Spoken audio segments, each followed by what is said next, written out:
Okay, this is a very short tutorial on how to get started with project number 2, the color harmonies, using Krita, using the program Krita, which is an alternative program if you do not have Photoshop. Krita is very similar to Photoshop. You can easily get it online. Just showing you very quickly how you go get it. If you just go to Google, as Google Chrome, I'm just going to type Krita in the bar. Here it is right here. If I click on Krita, Krita.org, click on that link, and it allows me to get Krita now. Click on this button right here. You'll be allowed to download it. You can download it for Windows, Linux, or Mac. Okay, so I already have Krita downloaded. I'm going to go ahead and launch it. I'm working on a Mac if you haven't noticed that from my interface here. Okay, in addition to having Krita open, also on my desktop, I have the color theory quick reference guide that I made available to you on Blackboard as well, open. And that's going to be very useful in doing this tutorial as I step through the different color harmonies. As I demonstrate the different color harmonies in the, as I demonstrate the different color harmonies, okay?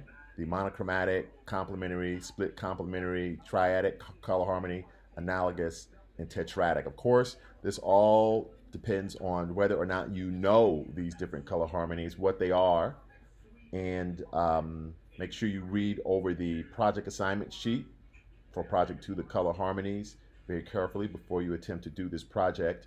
But essentially on a fresh copy of the Cheshire Cat that we're going to bring into Krita, you're going to demonstrate each one of these. So each one of these color harmonies will be demonstrated on a copy of the Cheshire Cat, which will be on a separate layer. So let's go into Krita here. Okay, there's my Krita, it's launched. I'm gonna go File, Open, and I'm gonna go find my Cheshire Cat. It's a GIF. This is for Krita. So I'm gonna find the Cheshire Cat GIF, which is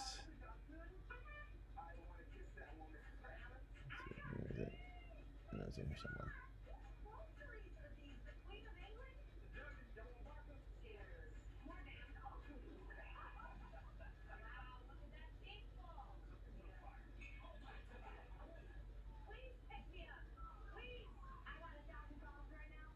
Right here. Click on it to select it. Click Open. There you go. Now, if you look in the layer panel over here, you'll see that I have one layer, and it has the Cheshire Cat thumbnail. It's maybe kind of small there. Also, notice that in Krita, just like Photoshop, if I click the eyeball or the visibility button to the far left of the layer in the panel, in the layer panel, it will make it visible or not visible. Okay. What I like to do is I like to go ahead and bring in all of the separate layers because I'm going to color each color harmony is going to go on a separate layer. And as you can see, I have 6 different color harmonies that I'm going to demonstrate. So what I like to do is I like to bring in all my layers first and then label my layers. That's my second step. And then one by one, I can turn the visibility on and off for the layers so that I can work on the layer that I want to color and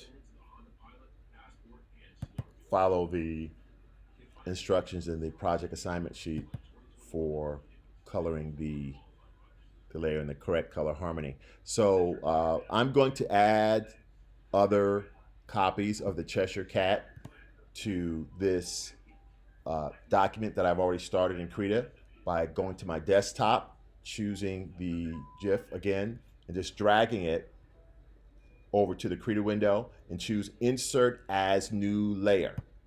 Okay. Okay, so you can see I have an additional layer there. Okay, and I'm going to do this 4 more times because I want 6 layers for the 6 different color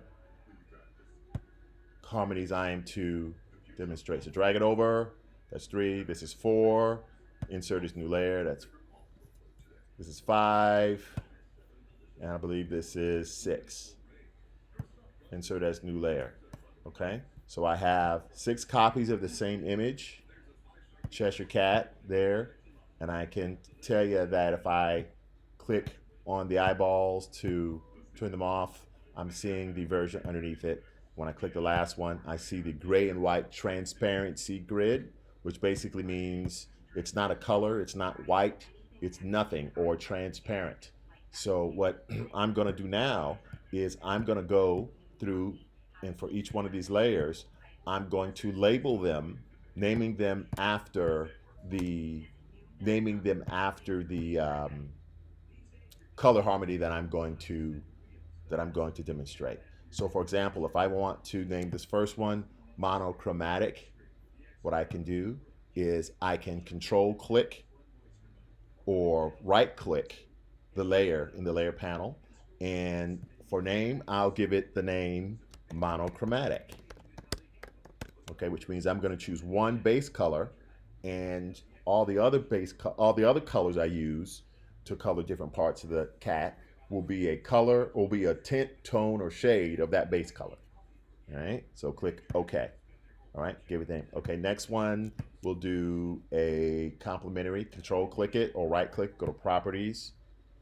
Let's call this one, I'm gonna replace this name and call it complementary. That's gonna be the next color harmony. Okay, let's choose the next one. Properties. Let's choose this one and choose split complementary. Okay, that's another color harmony we have to do. Let's choose the next layer up and choose analogous. Okay, next one. We also have what, triadic left? What do we have left? Triadic and tetradic. I think those are the only 2 we have left. Okay, I call this one triadic. Did I spell that right? No, I did not. Let's do that again. Triadic. And then this last one, we call it tetradic. Tetra means 4, just like tri means 3. Okay, tetradic. So tetradic means I'm going to have 4 different colors. Triadic means I'm going to have 3 different colors.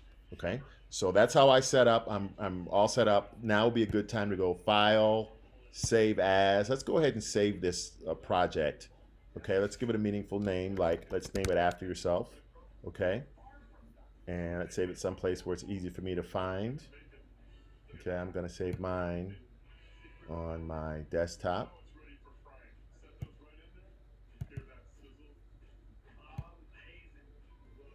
Okay.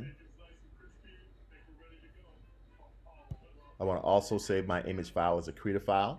All right. Krita file is what I really want to upload to Blackboard. Click OK. All right.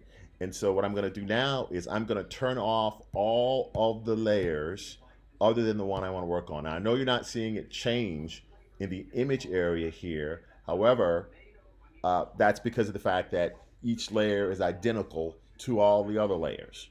Okay, so trust me, when you turn them off, and we'll see this a little later on, when you turn them off, you'll be turning off other layers so you can't work on them. The other thing you need to make sure you do is select the layer that you want to work on. We want to work on the monochromatic layer and choose the monochromatic color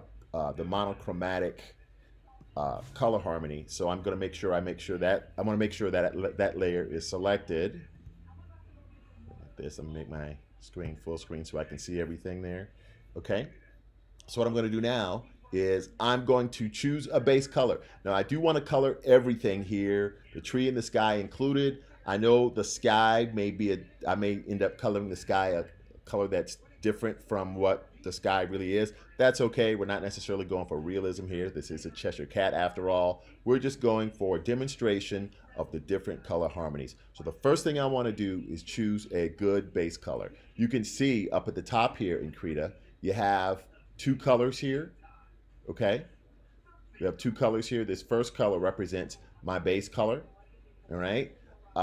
You could also choose your color over here, the advanced color selector. If I were to choose it in this, the color swatches over here, okay, what I can do is click the foreground swatch, which is the one on top, and I'll get a color wheel down here.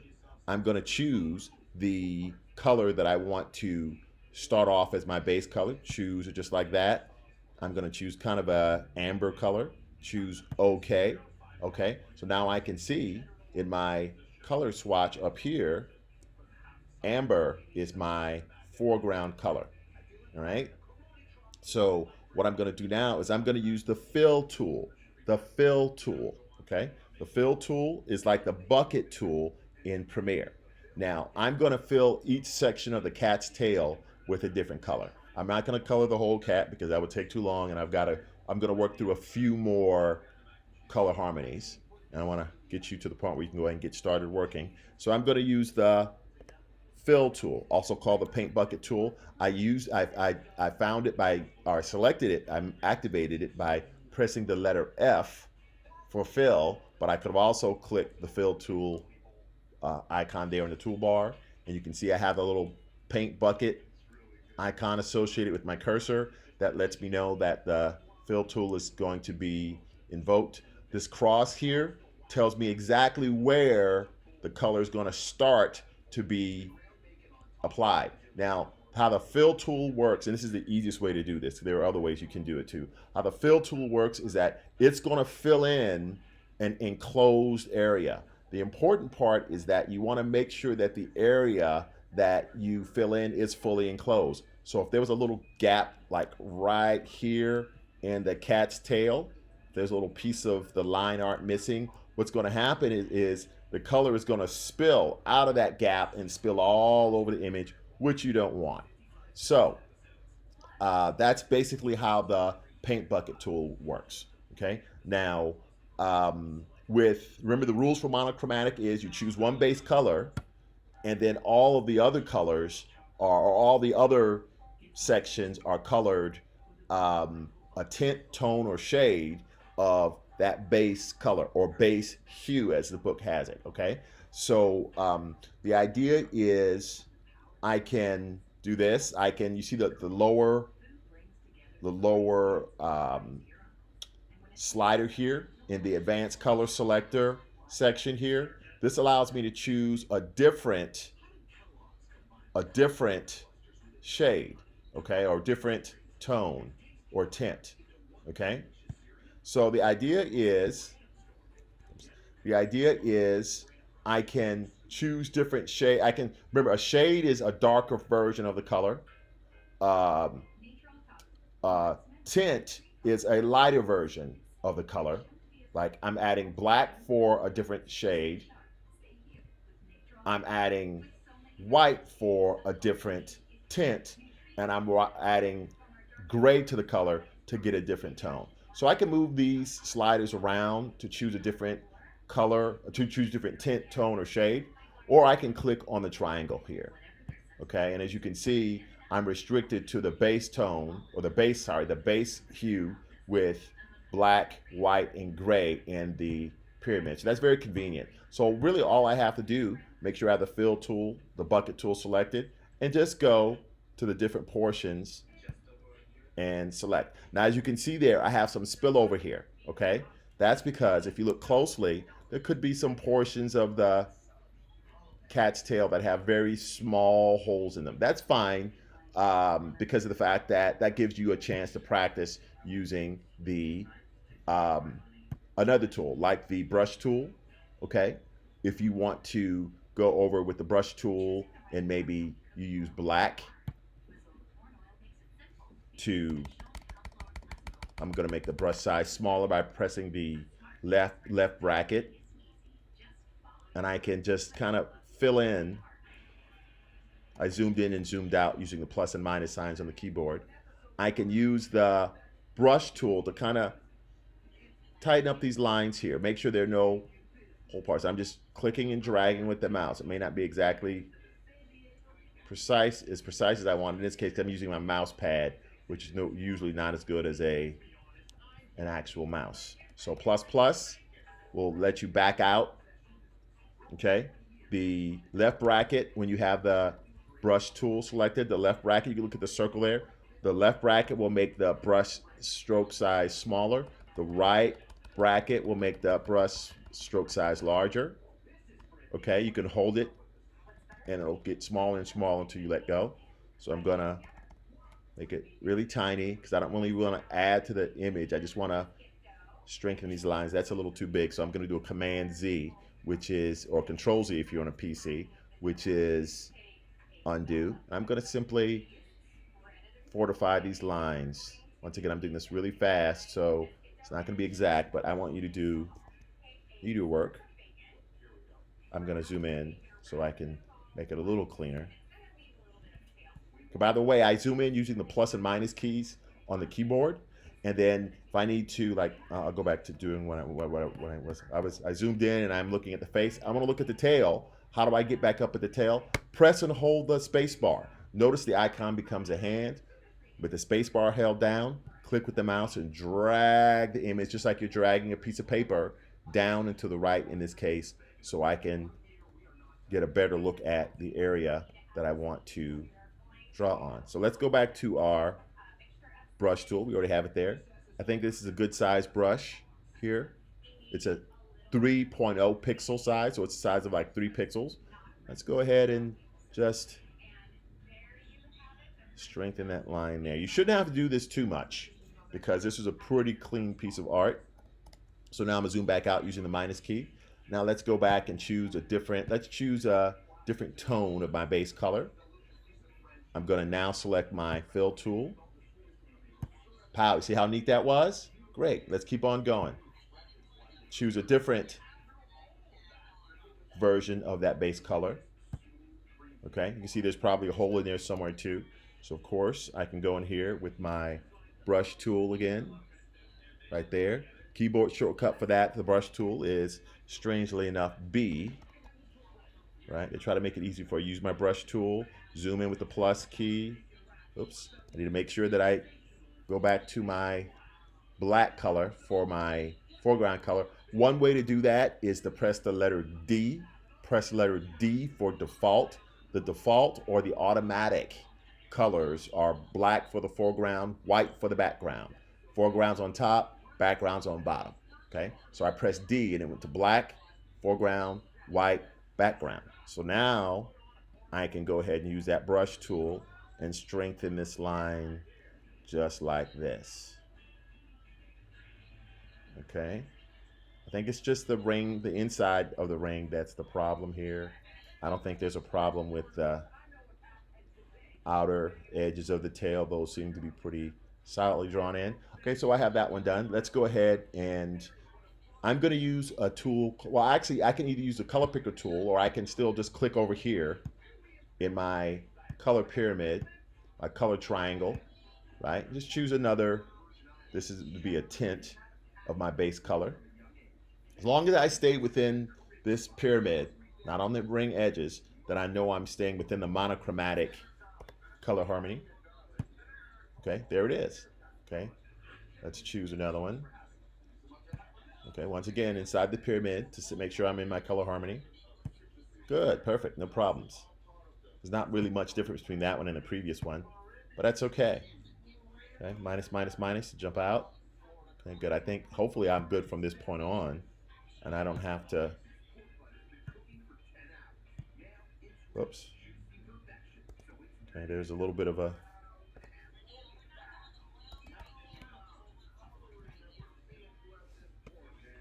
Okay, let's use the brush tool again. Once you get used to using these keyboard shortcuts, I zoomed in using plus, plus, plus. I press the space bar and use the mouse to drag over to the part of the tail that I want to draw on or color into. Well, draw in this case. I want to fortify these rings in the tail. And then I use the keyboard shortcut D for default to change my colors to black and white. And now I'm going to, with the brush tool, keyboard shortcut B, I'm gonna fortify those lines. The more you use these tools, the more you'll find that using the keyboard shortcut for tools is a lot more convenient than clicking on the toolbar. And uh, if used enough, the tools will, the keyboard shortcuts will kind of become second nature to you. Okay, there's another hole in there somewhere. Where it is probably on the outer edge. Okay, so I think you get the idea of how to correct if you have holes. Once again, you were to do the whole image. Okay, so actually you get a lot of really cool techniques learned here with whether you're using Photoshop or Krita, because Photoshop is a very similar process. You get a chance to learn lots of tools, brushes, how to change the brush size, how to go back and forth to the default colors, black and white, how to choose different colors, how to use the paint bucket tool or the fill tool in Krita, how to choose colors using the color picker, or the color picker would be up here with the two squares or swatches. Um, Also, how to use the advanced color selector over here at the top of the area to the right. So, of course, you finish coloring this whole thing using the monochromatic color harmony, which is a base color which you choose, any base color you want, green, red, purple, orange, whatever, I don't care, whichever base color you choose, and make sure that you use a tint, tone, or shade of that color, meaning that you stay within the color pyramid, and it's the base color with a little black added or gray added or white added. That's the monochromatic color harmony. Okay, let's click on complementary. We'll do this one. We should be able to move a little faster now, being that I believe that we get the idea of what's going on here. The complementary color harmony basically means that I want two colors that are on opposite sides of the color wheel. Okay, now I can do this in one of two different ways. Okay, I can either use this color wheel right here, like for example, I can click on red. Okay, as you can see, red becomes my foreground color. Or and okay, yeah, I can click on red, and watch this. You see my foreground and background colors, red and white. If I click this curved arrow here, they'll swap places. Okay, they'll swap places. Okay, or I can press the letter X. That's the keyboard shortcut to swap between foreground and background. This makes this job a lot easier to a degree, because of the fact that the complementary color harmony says you choose one base color and you choose a second base color that's on the opposite side of the color wheel. So if you see, I chose this red right here. Okay, if I go the opposite side of the wheel, now this is going to be pretty close to being exact. Okay, you could make this like 100% exact down to the very most the most finite element to make it exactly opposite. You want to go 180 degrees to the opposite side of the wheel. But before I do that, I want to swap between my foreground and background colors. So now my background color is selected. This was my first color. It saves what my first color is for me very nicely by putting a little tick mark there. I want to go 180 degrees opposite of that. Now, I can do that in one of a couple of different ways. Like I said before, I can go to the other side of the ring, and I can choose, click on right at about 180 degrees, right about there, and then choose, pow, that color right there, okay, which is a green, kind of a neon green. As you can see, now my foreground, the neon green, and my background, that red I chose for initially, they're the two colors in my, they're the two colors that I have to work with now. Okay. Another way I could have done this is I could have, let's set this back to default. Click OK. I set this back to default. Let's choose a foreground color. Of course, you don't want to do black. Let's choose a foreground color of, if you click the foreground swatch, it's all black. But if I drag this control here all the way to the right, now I have the whole color palette. Okay, I can use this color picker over here, this color wheel. All right. Um, and I could use, like, say, for example, if I wanted to choose red, I can click red right there, click OK. As you can see, red is my foreground color. Press X to swap foreground and background. Click the new foreground, which is white. Choose the opposite of the red, which would be over here somewhere near the green, like right around there. Choose OK. As you can see, green is now my background color, or it's now my foreground color. So I have my red and my green. So how I can work with this is this. Let's go to my paint bucket tool. All right. Green is my foreground, red is my background. Let's click one stripe. Ugh, it's not the one I want. Let's try something that'll fill in well for me. Not that one either. Let's try tip of the tail. That works. Okay. So essentially, all I really have to do is press X. Paint bucket tool is still selected, and I can click a different area. Let's zoom in. See if I can zoom in on the teeth. I think there are probably holes there too. Okay, there are holes there too. Let's see if I can find an area that doesn't have holes in it. Right there. That tooth right there doesn't have a hole in it. So that's good. So as you can see, I can bounce back and forth between my foreground color and background color by pressing X.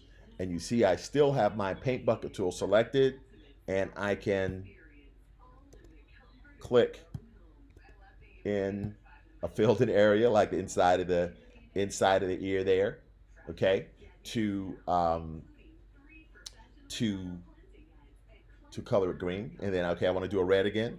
I'll press X, choose a different area with the paint bucket tool or the fill tool selected. Okay, let's try the inside of the eye. Great. Let's press X again. Paint bucket tool's active.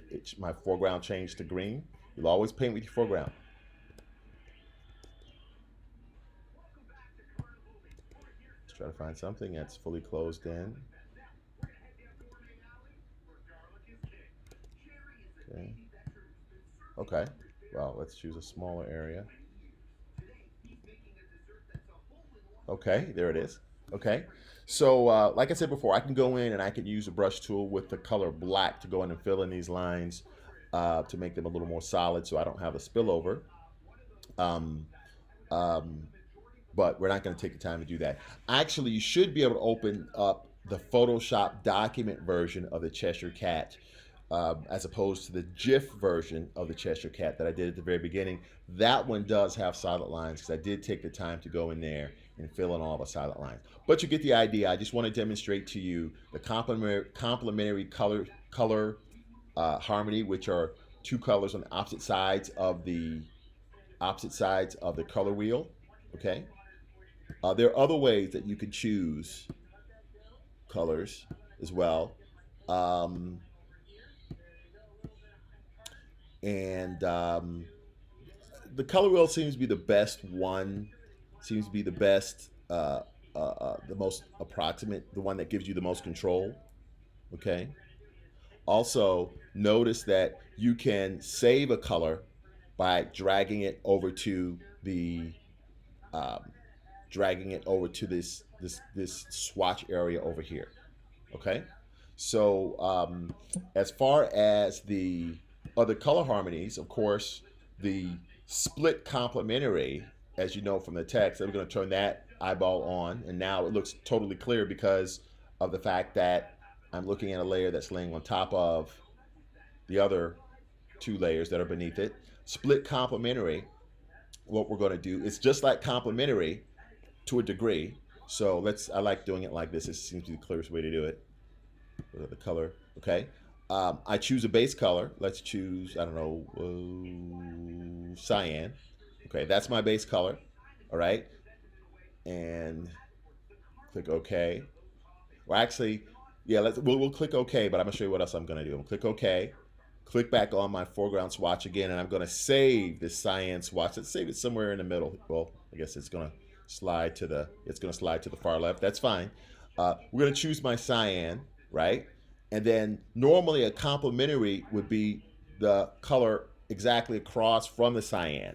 That's regular complementary. I'm doing split complementary. I want the two colors, one to the left and one to the right of that cyan. So it could be like a violet and an orange. Okay. An easy way to do this, especially when you get into something beyond the complementary. When you go to split complementary, tetradic, triadic, analogous colors, you could use what I've provided for you here, this color chart, and you can use a tool called the color picker. Okay, some programs like Photoshop will call this the eyedropper tool.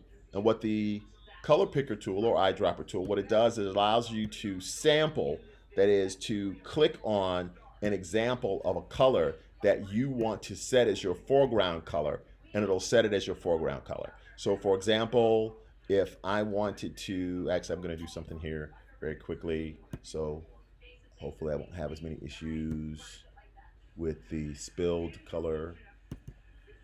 Let's go. Let's see if I'm going to use this project number 2 Cheshire Cat template. Let's bring that in, insert it as a new layer. Okay.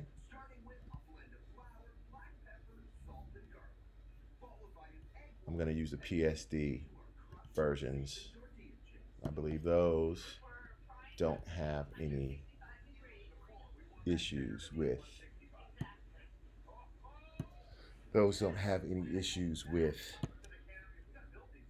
spillage of colors, because all the lines should be solid. Okay, so let's do this as split complementary. Okay. Let's get rid of this one. I'm going to select it, drag it to the trash can to get rid of it.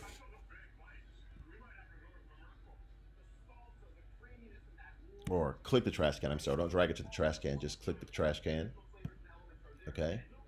Okay, and I'll do an analogous one as well.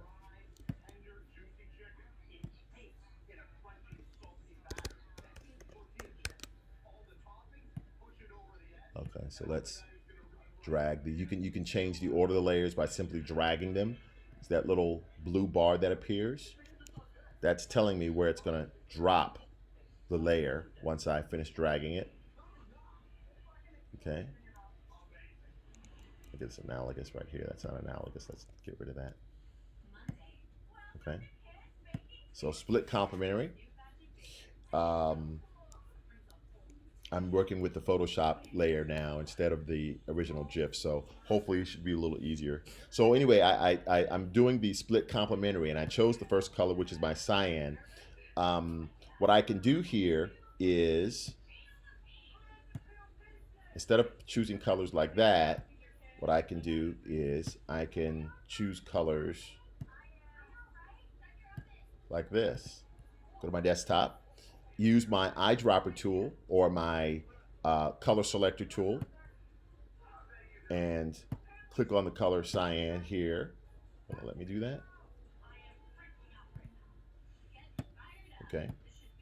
If it doesn't let you do it, which it looks like Krita does not let me choose colors outside of Krita, okay, Photoshop lets you do that. But what I can do is I can look at this color wheel still, and I can say, okay, if cyan is my base color, I can choose not the, in this case, the vermilion, but the orange and the red, and those will be my two colors that also comprise my split complementary color harmony. So what that basically is going to help me do is this. I'm going to choose cyan, okay? And instead of right across from cyan, which would be vermilion, which would be approximately here, I'm going to choose this color a little bit down. That's closer to the it's probably somewhere in here, somewhere between, not purple, closer to magenta. Magenta would be right here somewhere. So I'm going to choose something like right in here. Let's choose orange. Orange is a good orange. I'm going to drag that to a color chip. And then I'm going to go to the other side and choose a primary red, which would be close to right here, close to right there. Not exactly right across from the cyan, a little bit off. And notice it, this is kind of opposite. It's kind of spun in a different direction here. Okay, cyan exists at a different place on the color wheel. So I'm gonna drag this to its own chip. Now I've got my three colors I need for my um, split, complementary color harmony. And all I'm gonna do now is just, I can do this, watch this. I have two here. I'm gonna do this. I've got my red. Let's click on the green there. Let's choose cyan as my background color. Choose OK. So I can use my X trick again. Okay. The fill tool is my tool of choice. I'm going to go ahead and fill. Okay. Press X to swap. Fill. Okay. X to swap. It didn't. It spilled from, but that's okay. You get the idea.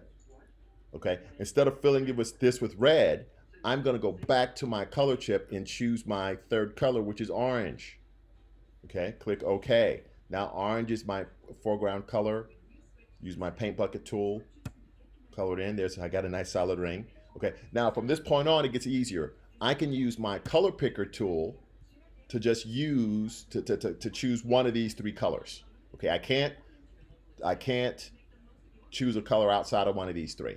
So I'm gonna use color picker to choose red, press F to go to my bucket tool. By the way, the color selector tool is P. The color selector tool is P. Color selector is P. Fill tool is F. Right there. Color selector is P. Let's choose the cyan. Fill tool is F. Okay. Color selector is P. Choose the orange. Fill tool is F. Okay, maybe that's a little too much. Right there. Okay. Color selector is P. I'm going to choose red. Fill tool is F. Too much.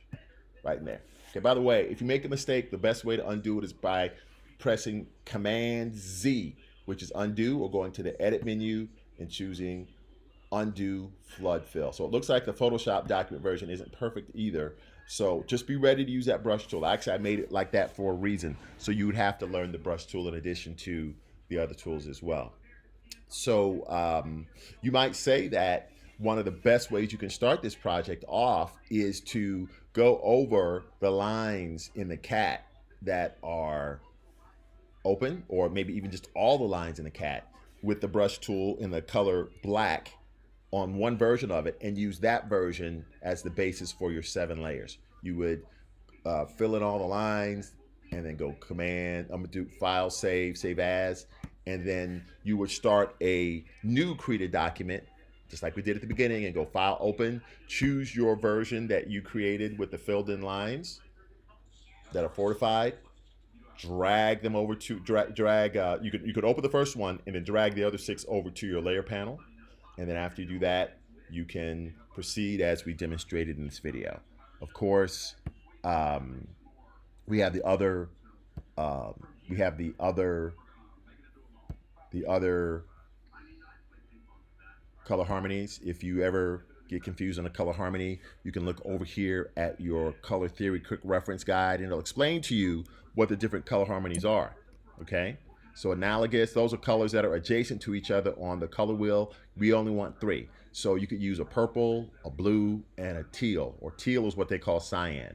So if you chose those 3 as your 3 colors for analogous, you would choose those 3 in a similar manner to how I did the split complementary, and each color would be of the cat would be different color. Like for example, that's on the analogous layer, but well, I'm sorry, that's the analogous layer right there. So I could do a purple, it's over here. Okay, teal I already have with the cyan, and what was my third one? Purple, teal, and blue. Okay, let's choose a blue.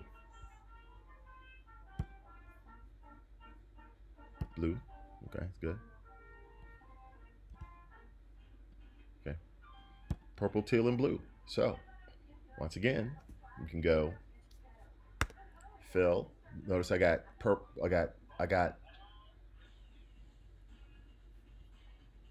I have purple and cyan there, but let's go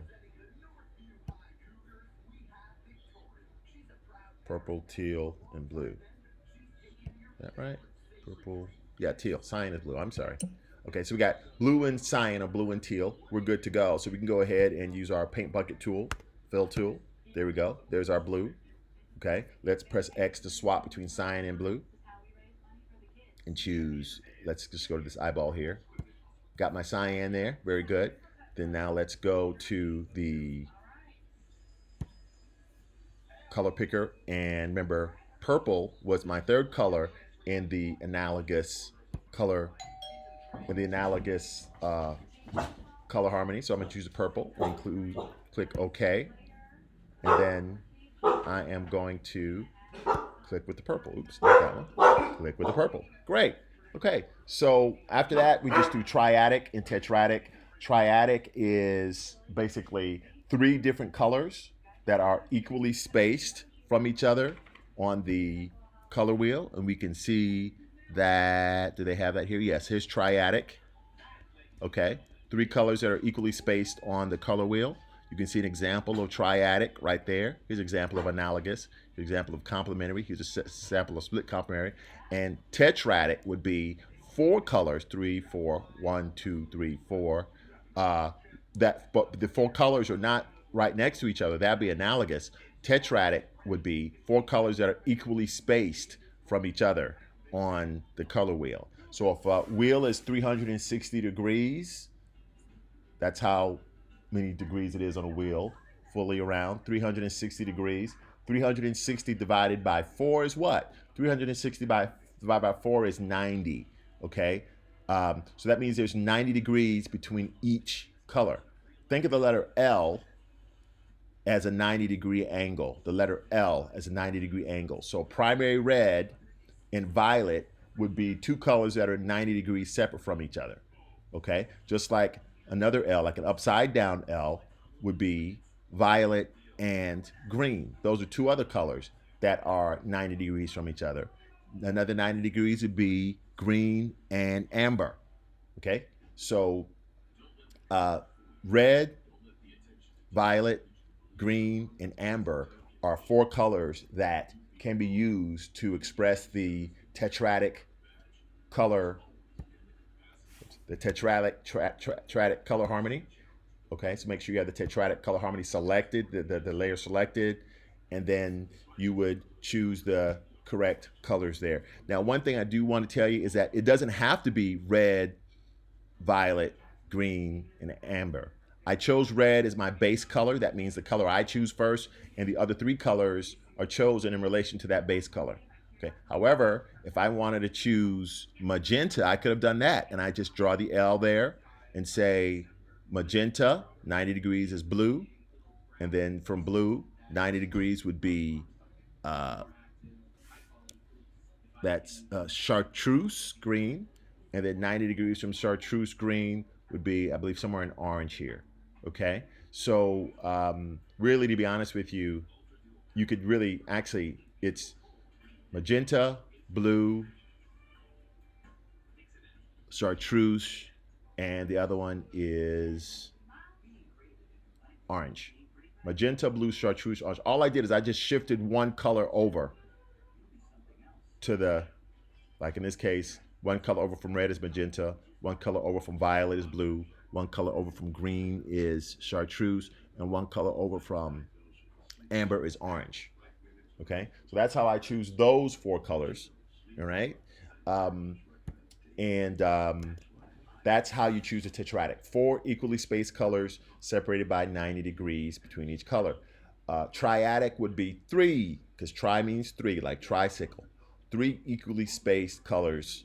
180 degrees divided by 3 would be 60 degrees. Okay, so that means just, I always tell people you can either use a color combination like this, like this up here, equally split, you know, or you can estimate 60 degrees between each color. So you go red, 60 degrees blue, 60 degrees yellow, And then of course you only want 3 colors, but if you did another 60 degrees, you'd be back at red again.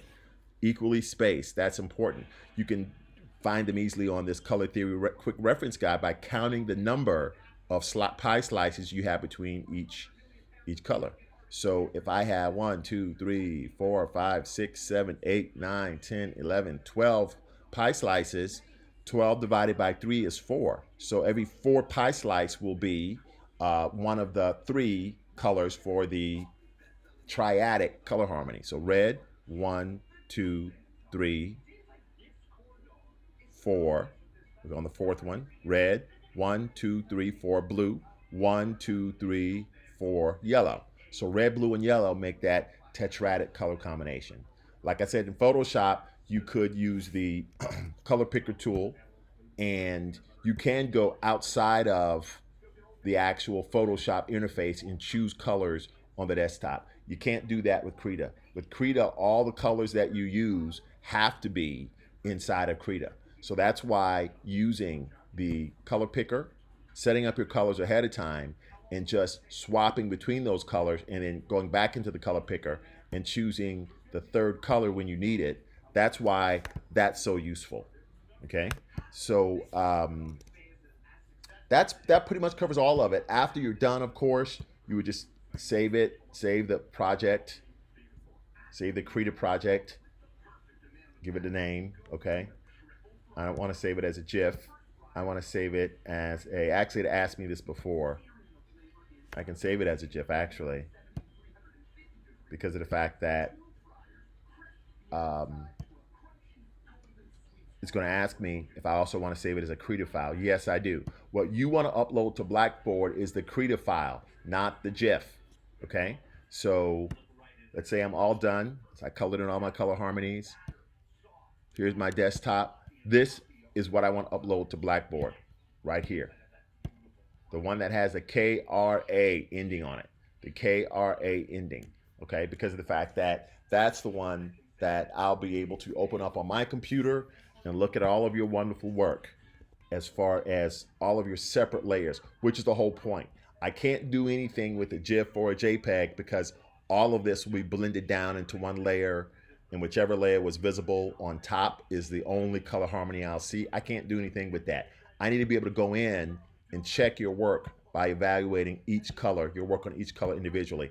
And I can't do that if you are in, if you are, if you have emailed me a JPEG or a GIF. So that's pretty much all we have for this project. I know it was a little lengthier. It came out to about almost 50 minutes, but hopefully this is a good comprehensive tutorial on how you do Project 2. If you have any questions or concerns, you can email me at thomasj@gptc.edu. Thank you and good luck on the project.